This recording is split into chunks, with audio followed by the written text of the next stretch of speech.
Nguhaye ikaze kuri Irumva Sport and Entertainment. Ibyacu ni ukubabwira amakuru y'imikino ndetse n'imyidagaduro. Intambara y'amagambo hagati ya Bruce Melody na The Ben yageze ku rundi rwego. Ese ninde ubihomberamo, ninde uza kubyungukiramo? Icyo usabwa ni ugukora subscribe ubundi tukajyana. Guhera kuri uyu wa gatandatu nibwo Bruce Melody yenyegeje umuriro hagati ye na The Ben, ahita yerura akuraho agahu, hahandi niko bavuga, ahamya neza ko Ben ari umunebwe. Ibi bikaba biri kugenda bigarukwaho n'abantu bagiye batandukanye, yaba mu bitangazamakuru bitandukanye ndetse no ku mbuga nkoranyambaga. Ubundi reka tubanze twumve ukuntu Bruce Melody yatayemo The Ben, ubundi dukomeze. Rimwe na rimwe hari igihe mvuga ibintu byabaye abantu bakagira ngo ndabeshya. Biriya bintu yavuze ntago yabeshye 70%. Njyewe The Ben yantumyeho abantu be, yewe nawe aranyivugishiriza. Njyewe boro buriya gihe ntago mbiha agaciro kanini cyane nk'umuntu mukuru. Ntago murusha imyaka, ntago muruta, ariko nk'umuntu mukuru ntago ntekereza ko imikino burya iza mbere y'imirimo. Rero nona nubwo ntigeze mvuga ko ari umunebwe, nubwo ndagira agakoko tukumvikane neza, nubwo njye ntigeze mvuga ko uramuje ari umunebwe, ako si n'umukurajeri, aracyari mu mikino. Oya njye ntago naba proud yo kuvuga ngo narakinnye hari kuba akazi, ntago naba proud yo kuvuga ibyo biboro. Nanagira ngo nyine mutemo neza, anabyumve neza, burya akazi karabanza. Iyo umuntu adakora burya ntanahembwa, kandi gukena biva ku kuntu umuntu yitwaje umwanya afite n'ukuntu awukoresheje. Respect grand frère, ndanakwemera ndanakubaha sana, ariko ujya ukora uve mu mikino. Kugira ngo mubyumve neza, reka tubihere hano. Muri aya magambo uko mumaze kubyumva, Bruce Melody hari aho atangira avuga ngo aremeranya n'ibyo Ben yatangaje ku kigero cya 70% aho kuba 100%. Kubera iki bitari 100%? Muribuka ubushize ubwo Ben yabwiraga itangazamakuru ari kubasobanurira uko byagenze kugira ngo indirimbo ye na Bruce Melody idakorwa, idasohoka ngo tuyibone, kandi byaravuzwe ko bari mu mushinga wo gukora indirimbo. Icyo gihe The Ben abivuga hari amakuru atavuze, niyo mpamvu Bruce Melody yaje avuga ngo yemeranya nawe 70%. Iyo 30% rero ahantu iri nahangaha. Amakuru dufite yizewe avuga ko iyi ndirimbo ya Bruce Melody na The Ben, ubwo Bruce Melody yabasangaga muri studio bakamuca amazi bari gukina PlayStation, ubwo ndavuga Ben na Element, Melody nta kindi yakoze, yinjiye muri studio kuko nubundi hariya nkuko mwabibonye ku mafoto, hariya nubundi bari gukina already ni muri studio.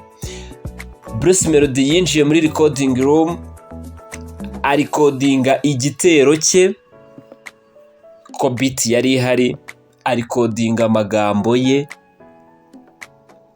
arangije arisohokera arataha. Ariko atahana agahari ko kuba Ben ariwe wamuhamagaye, none akaba musanze ari gukina PlayStation, akamuca amazi ntibakorana akazi yamuhamagariye. Ako ngako Melody aragatahana, ariko asizga arikodinze igitero cye. Nyuma Ben asoje gukina, yaragiye bamwumvisha ibintu Bruce Melody yaririmbye. The Ben ngo yumva ni ibishegu nyine bya bindi by'uriya musore wo mu Kajyasi. Murabizi ko nawe ku kintu cyitwa igishegu ari mu ba mbere. Umusore wo mu Gatenga nakubu yabaye umugabo uwo mu Gatenga aravuga ati ntabwo njyewe The Ben banyita Mugisha Benjamin, ntabwo nshobora gusohora indirimbo irimo aya magambo. Iyi ndirimbo reka tuyinyuzemo umurongo ntikibaye. Birangira gutyo. Ubwo ayo makuru of course yese agendagera kuri Bruce Melody ko nyir'ubwite wamuhamagaye ari we Ben yanze ko indirimbo isohoka bitewe n'amagambo yaririmbyemo. Ubwo rero Ben yari mu kiganiro n'itangazamakuru ntabwo yigeze ashaka kugaragaza ko ari we wasubitse umushinga w'indirimbo nyuma yo kumva ibintu Bruce Melody yari yaririmbye. Ako ko yaragapfukiranye ntiyakavuga, na Melody nawe ntiyigeze akavuga, ariko aya ni amakuru udashobora kumvira ahandi usibye hano kuri Irumva Sport and Entertainment. Ubwo rero aho niho habaye intandaro. Urumva Bruce Melody nawe yahise ajya kwishaza avuga turiya mukoboyi umunsi umwe nanjye reka mbe mubitsa ahantu. Melody aba bigumanye gutyo araceceka, kera kabaye bikaba byaturitse akabigarura. Hanyuma rero reka twirebere aba bombi, iyi ntambara niyo koko? Ese nimba ariyo bazabyungukiramo?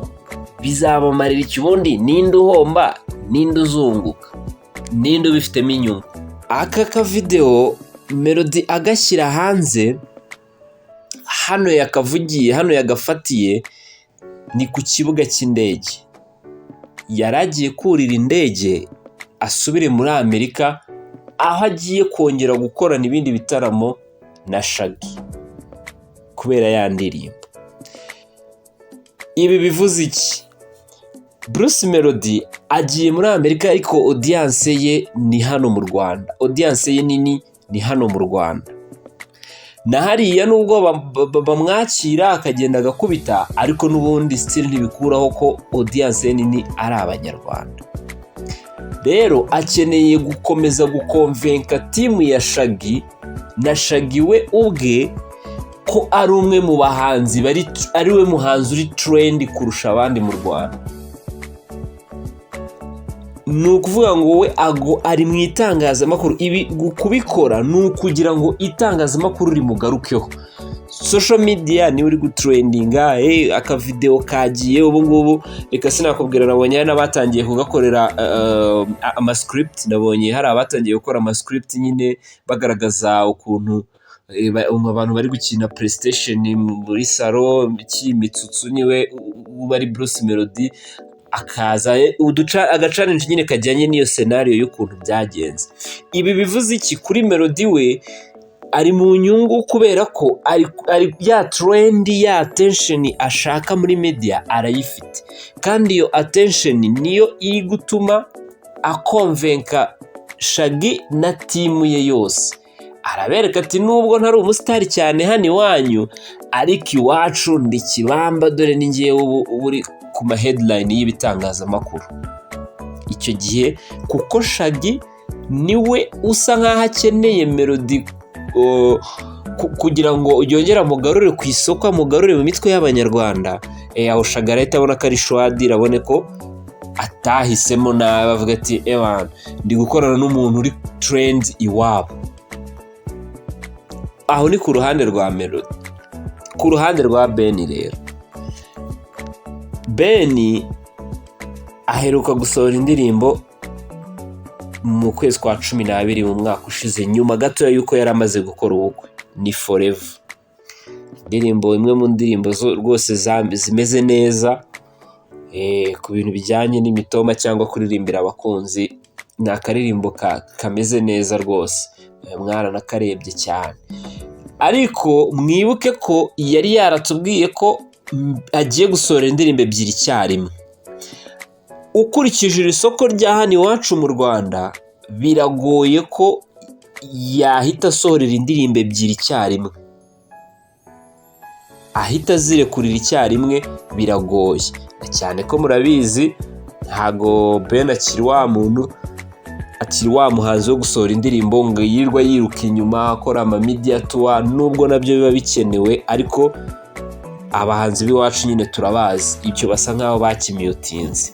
Rero akeneye, mu gihe tumaze kumva ni Forever twarayikunze, dukwiye gutangira gutekereza Ben araduha iki, Ben araduha iki.